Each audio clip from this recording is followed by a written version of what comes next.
This is Brent Richardson, and welcome to the Business Minutia Podcast, where our focus is on the details of business that are often passed over by traditional classes and leadership training. We focus on the stories of real people who have tried, failed, and learned through their experiences and are willing to share their lessons with others.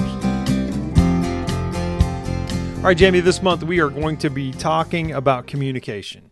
We're going to be talking about one of our favorite things, meetings. It's not our favorite thing. Not at all. And we're going to talk a little bit about some other topics throughout the month, but we're going to focus today on meetings. When I think about meetings, there is this really great website that I want to point people to called despair.com. It sounds so awful, but it's not. It's for comic purposes, okay? Don't take it seriously. But have you ever seen these motivational posters on the wall, and it's like an eagle and it says something about leadership or some gibberish like this? These guys have created the fake versions of those, and they're hysterical. There's some really great ones. One of them, I printed one out and put it outside a guy's office one time that was known for being kind of volatile, we'll say, could get angry quite easily. And there was one of their motivational posters had a picture, a really colorful stack of matches that were grouped together, and one match is sticking up above the other, and it's already lit and on fire. And underneath it says "burnout," and the subtext says, "Attitudes are contagious. Mine could kill you." Oh my goodness! So these are kind of goofy, fun. Does things. he know that you put that on his office? Oh yeah, he got super mad and ripped it up and threw it in the trash can, which was consistent with his behavior, right? Awesome. But hilarious guy. But my point is, there are some really great versions of these. And when I think about meetings, the first things I think about is another one of their demotivation posters, they call them. And there's one that has a group of hands together, and it says meetings, and underneath it says, because none of us is as dumb as all of us.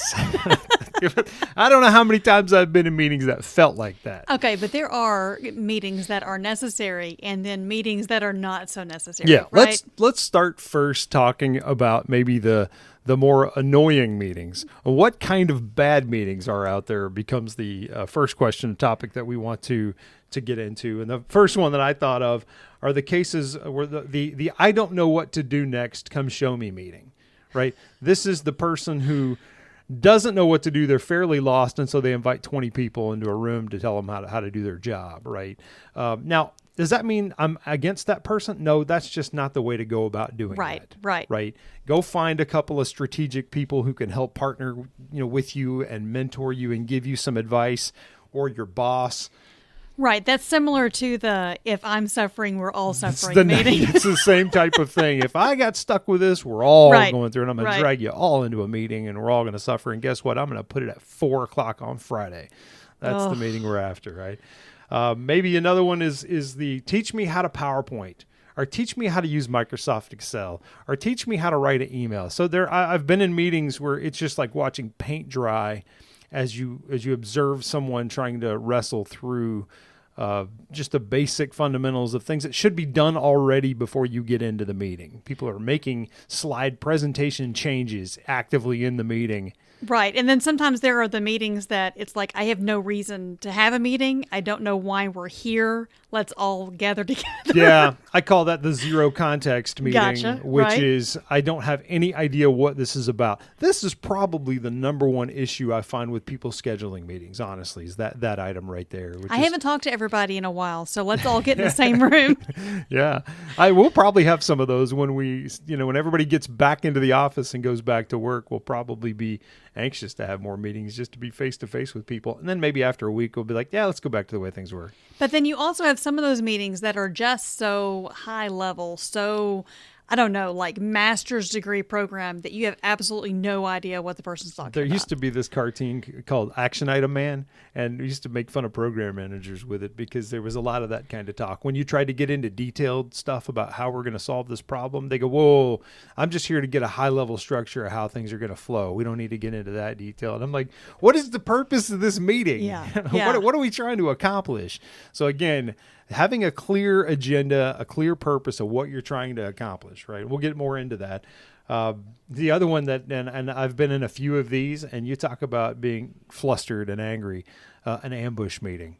An ambush meeting is where you were intentionally left in the dark about what was going on and what the agenda was. And then when you get into the agenda, it turns out to be some kind of intervention about your organization or your work. Yeah, it reminds me of something that would happen on like The Office, right? Yes. Get everybody in the room Yeah. and then say, okay, one of you has got to be fired. Who's going?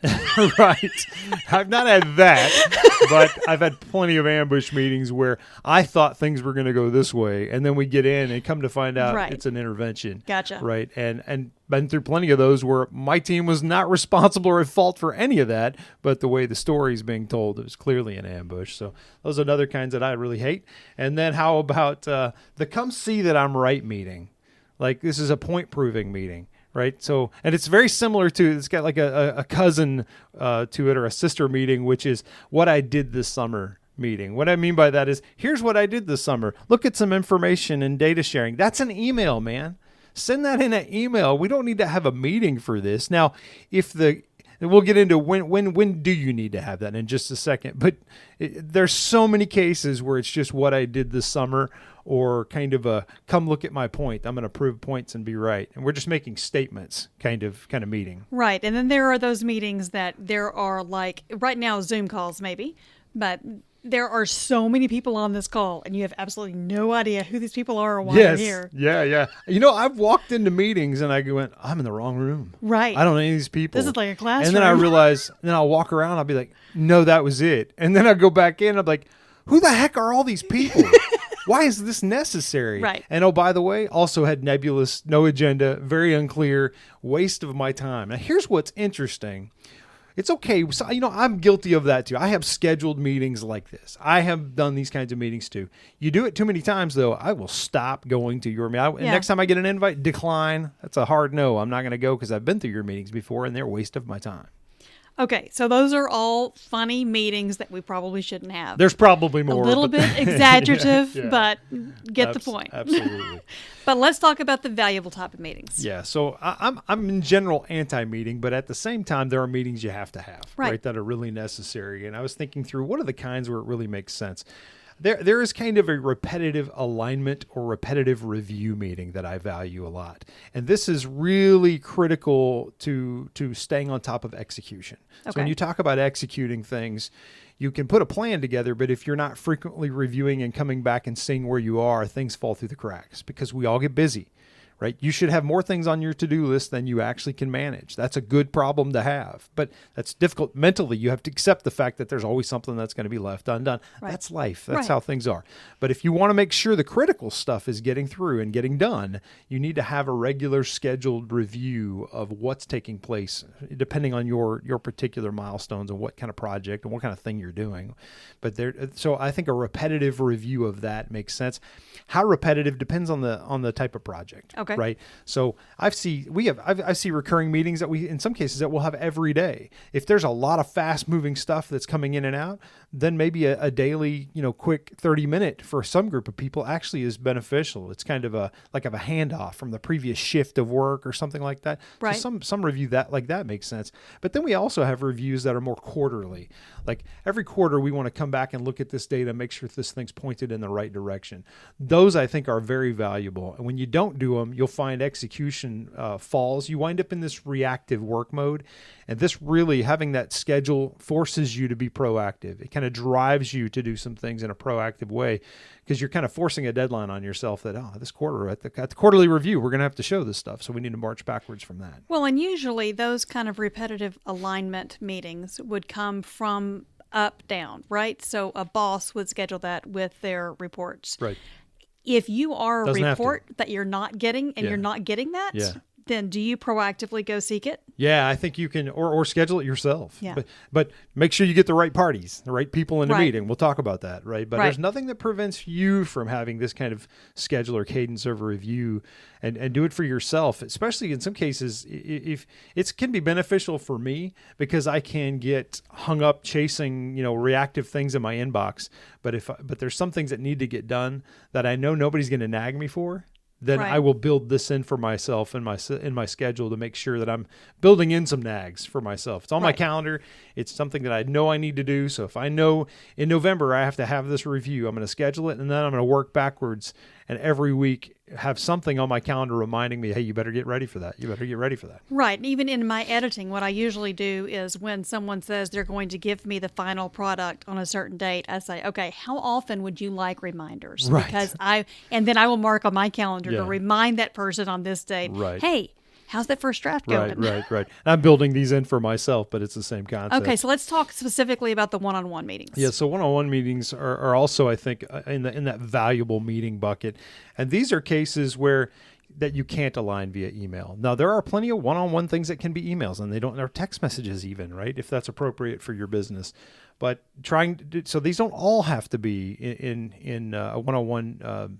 Face-to-face or virtual face-to-face meetings, but the kinds that are, to me, are cases where, like meetings with your boss, like so having a regular meeting that's a one-on-one, either face-to-face or just a private one-on-one dedicated meeting with the boss, I think is a valuable thing, and even your boss's boss, if you can arrange that, right? If that's something that you can get to the point where you can have that ability, it's going to get you good face time. It's going to help you stay aligned. You and your boss need to stay aligned, because we're going to get into some future items in maybe an upcoming episode where we talk about how to avoid meetings. The best way to avoid meetings is be very clearly aligned with your boss on the priorities. Right. And sometimes there are one-on-one meetings where you actually have someone who is the same level as you are, right? And you want to make sure you're not duplicating work. Yeah, I think that's really kind of a networking meeting as well. Right. I think those are valuable too. I think you probably want to be strategic about how often you do those and who you're doing those with, because eventually you're going to run out of time. Your calendar will fill up with this type of thing. That's right. And I see people like that I work with, and they're meeting, they're nonstop meetings all day. There are only so many hours, and which is fine until they start complaining about it. And I go, well, yeah, but a bunch of that stuff you don't need. Right. You're just filling time. It makes you feel like you're accomplishing something, but in reality, I think you're just connecting with people and networking, which you probably have to adjust your schedule based on what makes sense for you. And I think everybody's probably different too, in the sense some people are network heavy and some people are not. Yeah. Right. Yeah. When an email becomes a book, that's the other case, an example that I would say is critical to have a meeting. Right. It may still be like a one-on-one meeting. And I've seen people who will send emails and it's just like, man, that I'm not reading all this. Right. You sent me a chapter from the Bible or something. It is just craziness how much, and they're really good reference material, but I'm not going to read it. Right. And I immediately go, all right, that needs a meeting. And so if I catch myself writing something that's that long, I'll stop and be like, all right, we're talking about a meeting here. Right. And then I'll shift it that way. So I think that's valuable. And then if you want to show value to the person, this is, I was chatting with a good friend of mine, Rodney Miranda, who's been on the podcast before, so I'll name drop him. But I was talking with him a little bit about this the other day. He goes, one of the things that has been valuable for him in terms of one-on-one meetings is when he really just wants to show value to the person. Right. There are times, and I think I learned that a little bit from him when we'd worked together in the past. He would say, hey, what would be cool is if you would dedicate an hour of time to that individual. They would think that was a big deal to get that hour with you for kind of Q&A or whatever, and it shows that you're valuing that person. Right, especially if it is a meeting without an agenda. It's like, I just want to answer any questions you have. Right. You're doing a great job. How can I help you? So it kind of feels weird because we're saying don't have meetings, and yet at the same time, that's a meeting with no agenda that has value. Right. But it does have an agenda. It has a people agenda. It does. Right. So it's just a little bit different. But there are cases where that makes good sense too. But if you're going to schedule that, you probably ought to tell the person that this is just your time. Yeah, absolutely. And let them know, hey, so I don't have I don't have an agenda. I just want to sync up with you. They're not like, you're going to walk me out or I just want to make myself available. Don't make people guess. If you have any questions or anything, it's wide open, and let them know in advance. Nothing like the boss's boss scheduling a meeting with you with no agenda. Yikes. What's going on here? And another time that the meetings are good would be like if it's an emotional topic. Yep. Right? That doesn't need to be an email. A controversial or an emotional topic where you have people who are going to be dramatic, or it's going to be a touchy topic. So one-on-ones where you have to give really strong negative feedback. Right. Come on. You're not going to do that in a group session, and you're not going to do that via email. Email will get misunderstood. Yeah, that's like breaking up with someone via text. Come on. We've talked about this in the negative feedback episode, that you need a combination of a meeting with verbal communication and in writing. Right, both of those things need to happen, but that's definitely one. And then there are hot button items where you just know this is going to be a lightning rod topic. Yeah. Right. You'll just know. And if you don't know, you might get ambushed, but you need to be aware that, hey, this is a landmine and I'm going to need to get people pulled together. And then you probably want to be strategic about how you pull those people in. And we'll get into that in a minute. Right. And then you also have those meetings that the topic is so big, right? But it's an important topic and you just need a lot of feedback. How do you approach those? So these are brainstorming kind of sessions Right. that I think are tremendously valuable. And I have to be careful here because you don't want this to turn into, I don't know what to do next. Come tell me how to do my job meeting. Right. And you don't want it to turn into is this the right room for me? Right. Yeah, exactly. Yeah. So you don't bring 20-something people in there. Right. So you have to pick the right people off. This to me is when you have a critical, complex problem that can't be documented easily in an email, and when you require multiple experts. And I'm not talking about, because a lot of times I'll have a tough problem and I really just need to talk to maybe 2 people. And I'll privately one-on-one talk with them and develop a strategy. And then I might come together. And if I was going to schedule a meeting after that, if I already had it, I was really looking for approval and buy-in from people. And again, I'm going to try to do that via email if I can. Right. And not have a meeting for that necessarily. But there are cases where the problem is big enough and it requires very specific subject matter experts that I can't get that it's just easier to get them all together at one time. And then you just have to be careful and pick the right people that will be engaged in that. Right. We recently had a meeting that was kind of like this. And we had to strategically pick, okay, so we needed someone, we were looking for a vision statement for a nonprofit that we're working on. And we needed to have someone who is social media savvy, someone who is website savvy, someone who is just a visionary. And we all had to get together in the same room to come up with the mission statement to move forward with. Right. So just looking at the vast amount of people that we could have chosen and going, okay, we really need someone in this area, this area, and this area, and then pinpointing the people. Yeah. And, we've had plenty of examples, you and I both, where we've had people in meetings that derail things. Oh, yeah. Right. So, when let's maybe segue a little bit to how to host a good meeting and how to schedule a good meeting then, because I think that's a big item, is you want to control who's in the room. You need to be able to control what's going to happen in a meeting. You should not be surprised. Right. Right. It's your job to not be surprised about things.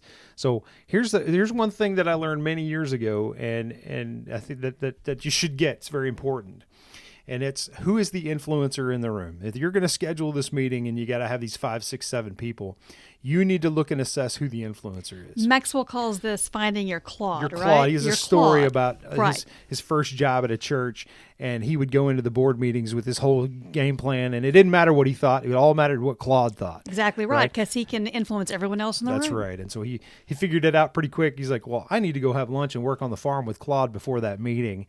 And then once he said something, everybody looked at Claude, and Claude nodded his head, and he was good to go, right? So you need to figure out who your Claude is in those meetings. You need to figure out who the influencer is.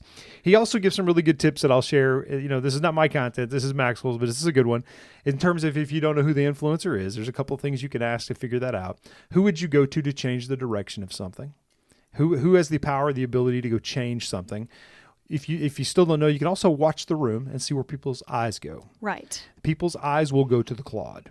Right. They will go to that. That's the influencer. They may have an opinion, but they're nervous about sharing their opinion until they see what Claude's reaction is. Well, and what's fascinating is your Claude or Claudette is not always the leader.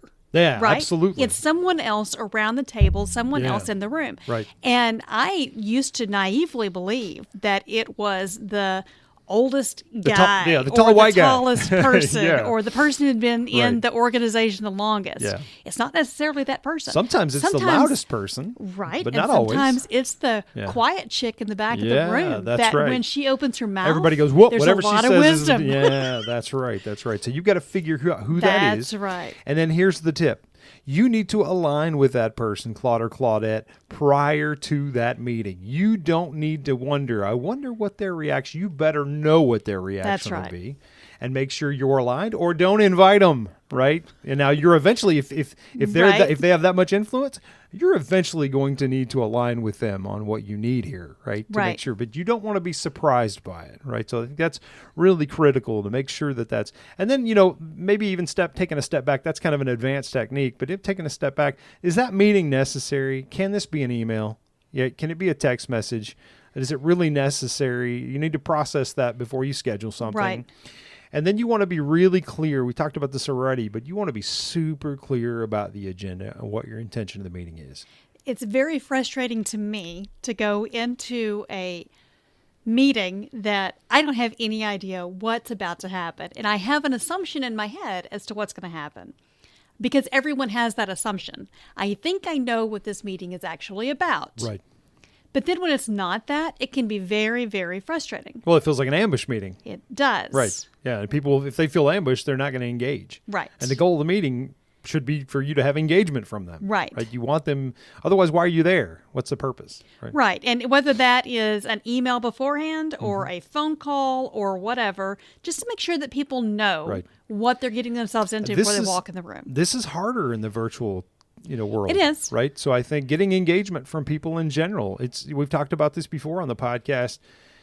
If I was in a meeting, I wouldn't sit there and be looking at Instagram if I was sitting in a conference room in front of you while you're presenting to me. Right. But there's nothing preventing that from happening today. But if I know what my value is in that meeting and that I can add value to that meeting, I'm more engaged. That's correct. And that's the name of the game, is just the engagement piece, right? So being clear about your agenda. And then if you can do that one-on-one or via email, make sure you're doing that. Right. Does it really need to be a meeting? So let's talk a little bit about the strategy of who you need present, right? And so you had an example here. Right. The house we used to live in, there was a lady 2 doors down that had ended up locking her keys inside her house. Her kids were outside the house with her. She comes down to my house and says, "Hey, can we call the police and see if the police can come and get in my door?" So the police come, a fireman comes, and an ambulance comes. You hear all of these sirens. Of course, our little kids are just so excited about all these sirens coming. But I immediately thought, okay, I understand you're just trying to cover your tail, which is what a lot of these meetings are, right? If I have all these people in the room, I'm just covering my tail. But in reality, what if those people needed to be somewhere else? Yeah. It's the same reason you don't call 911 playing, because there may be a fire that the firemen need to go to. There may be an ambulance emergency somewhere. Well, and if the ambulance is at your house, they're wasting their time. It's the ultimate crying wolf if you keep doing it too, right? Yeah. Eventually they stop coming, right? And I think I feel the same way about some meetings that people pull me in on.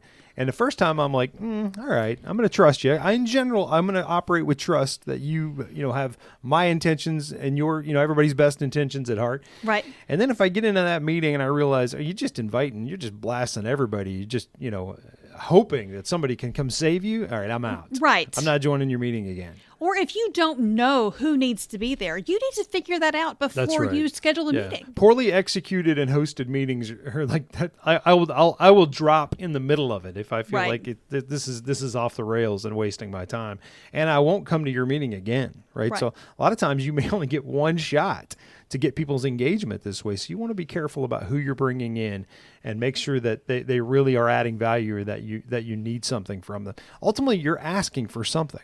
Otherwise, why are you having this meeting? You're either asking for their buy-in to something, you're asking for their advocacy for something, or you're asking for money or something. There's some request that's being made, right? Otherwise, you're just point proving. We talked about that earlier. That's a bad example of a meeting. Don't point prove. Just send an email for that.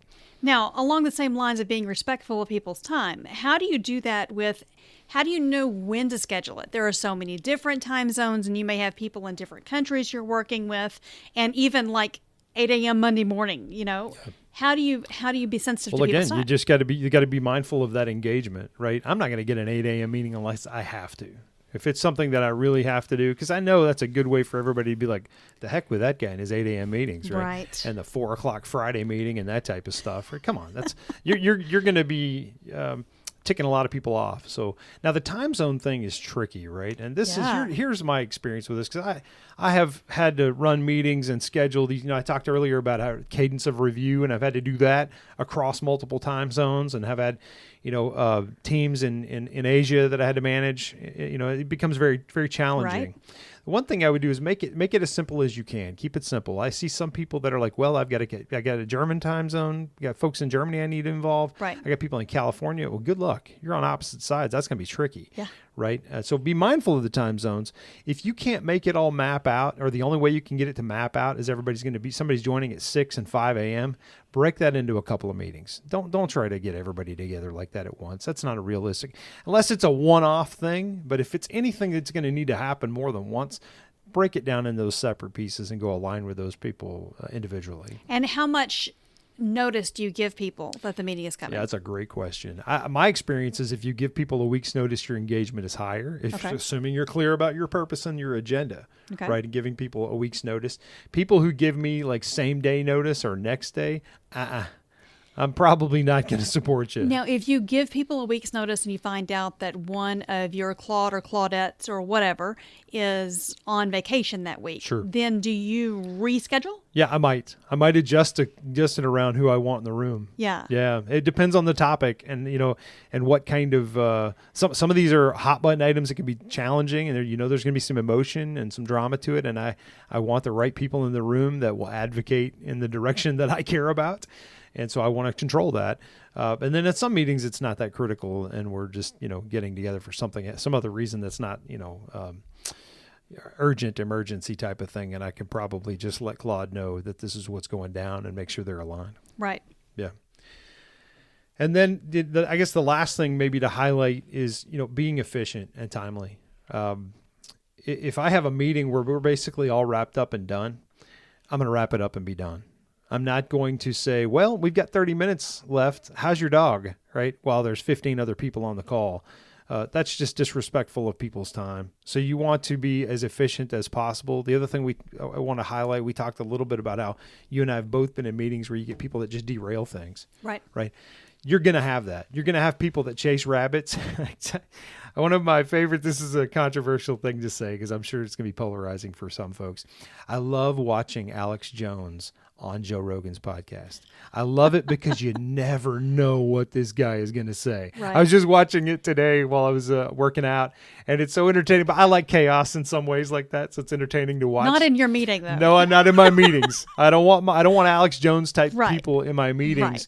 Right. Unless you've aligned with them before. Because I'm going to aggravate everybody else in right. the room because we can't be efficient with our time. And the folks in the room are looking at me like, Brent, Georgia, you called this meeting. Can you please get this, get control right. of what's going on? So you need to be prepared to sidebar some things, right? And I think there's definitely a skill to being able to listen to people start to derail things, and you realize, all right, that may be good conversation, but it's not with the agenda that I published. And I might give a little leeway, eventually I'll be like, oh, hold on, folks. Can we? I don't mean to be rude here. But I want to keep us on topic, on point with our agenda. So I'm taking advantage of everyone's time and being respectful of people's time. Yeah, I've always heard that called chasing rabbits. You're chasing rabbits. Yeah. You're chasing them, and you're going down the hole and chasing tangents and things like this. Right. And then you wind up wasting some people. Some people may enjoy that. There's people I know that like to go to those kinds of movies just for the entertainment value of it. I don't like wasting people's time, right? And so I want to be respectful of people's time, so I'm going to sidebar those. I'm going to say, hey, can we take that note? And I'm writing that down, and we want to come back to it. But for the purposes of the agenda, the meeting today, we're going to focus on this. Can we come back to that? Is that all right? And I've often heard you use the term, can we take that offline? I know, and I try to avoid saying things like that because they sound so much like you could play. We used to have this bingo card with like cliche things people would say in a meeting. Yeah. And then you could take that with you to meetings, and you could play, we called it BS bingo. Oh, yeah. You could sit there listening and fill your sheet out, right? And things like, let's take that offline is a good example, and you could bingo on that one, right? Yep, let's put a pin in that one. Let's put a pin in that. Parking lot, too. Even there, I was like, oh, come on, that's cliche as well.